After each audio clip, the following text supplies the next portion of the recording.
Alright, before I start, I need to fix my lighting. It fell. He's to the rescue.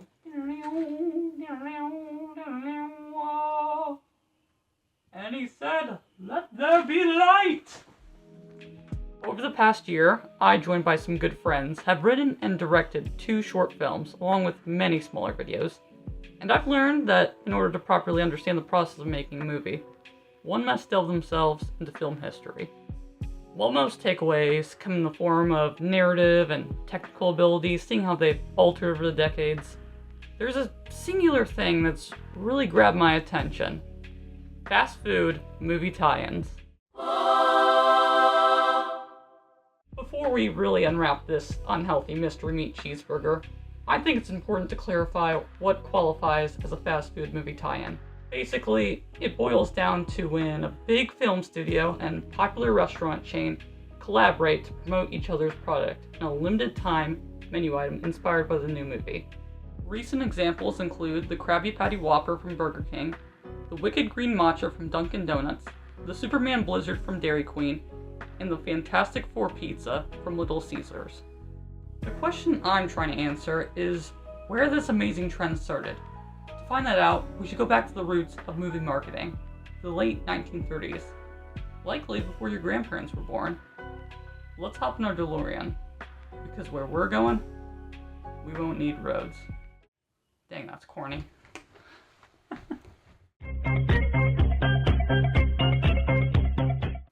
Welcome to 1939. America's recovering from the Great Depression, and a very special film is being released titled The Wizard of Oz.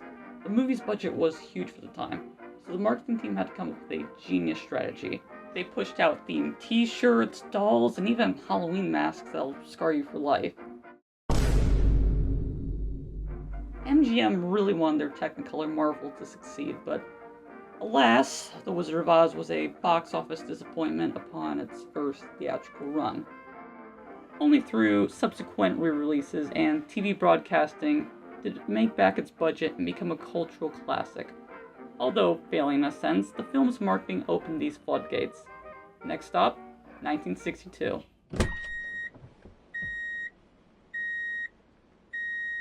Have you ever eaten Fruity or Cocoa Pebbles? If so, congratulations, you've tried the modern evolution of an early tie-in food. Back in the day, Kellogg sponsored Hanna-Barbera cartoon shows, and include characters like Yogi Bear, Huckleberry Hound, and Mr. Jinx. Later on, the 2 companies would part ways. Nowadays, both Pebbles flavors are made by Post. And now that we've got some history out of the way, let's see where fast food movie tie-ins really started.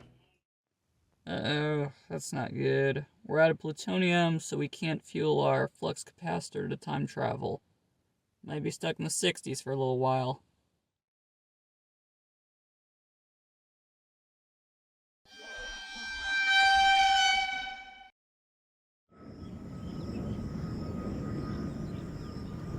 Yo, dudes, the Empire's pretty chill. Maybe you could, join it or something. Wait, you can take me where I need to go next? That is correct. Thank you, good sir. What is thy bidding, my master? We're going to Burger King.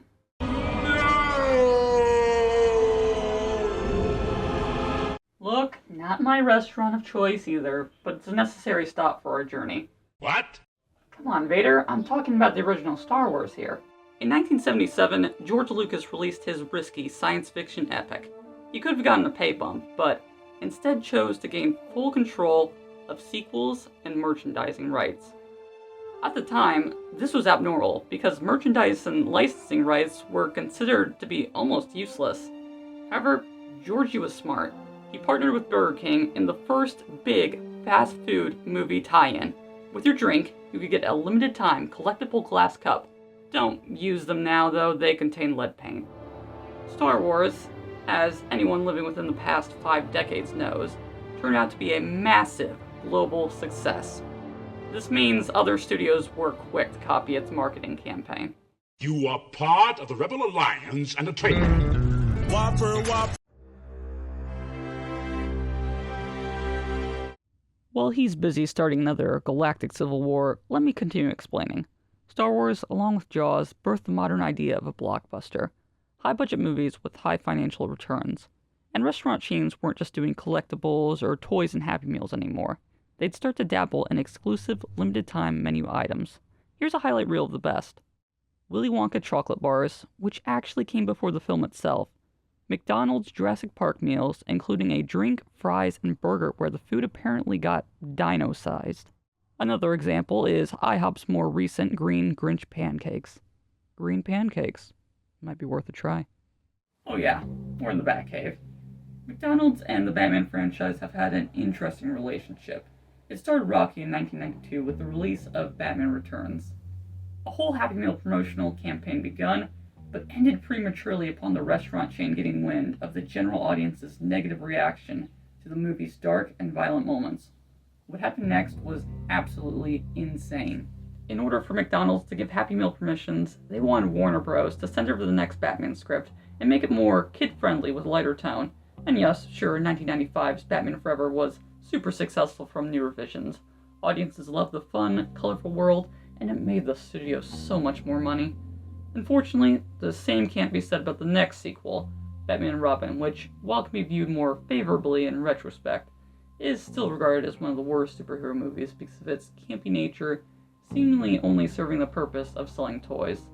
Thus, Batman's film series was put on pause for the next 8 years.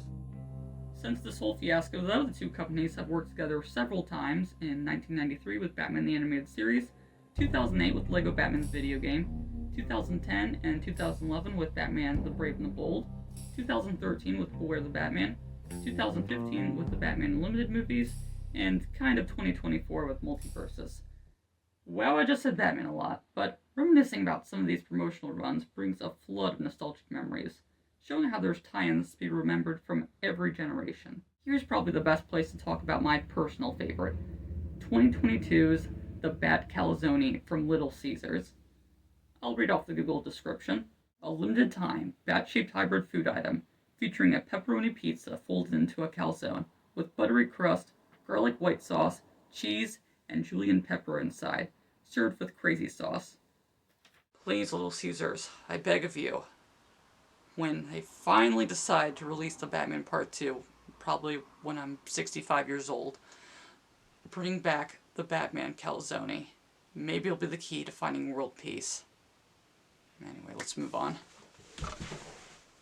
And there's so much more I can talk about. I mean, just reading from my list here, we have The Real Ghostbusters x High C, Hunger Games Catching Fire x Subway, The Hobbit Movies x Denny's, or the legendary Dunkin' Donuts Captain America Cup. But I think you got my point by now. These things are intended to be simple cross-promotion. Though, as I've explained, the novelty of the limited-time menu item tied to beloved films creates fond memories. There's probably some you can think of now. So even if the fast food movie tie-ins are all just capitalism for capitalism's sake, we all have experienced timeless memories from them. Talking about food for this long can make anyone hungry. I'm heading to lunch. Ace out.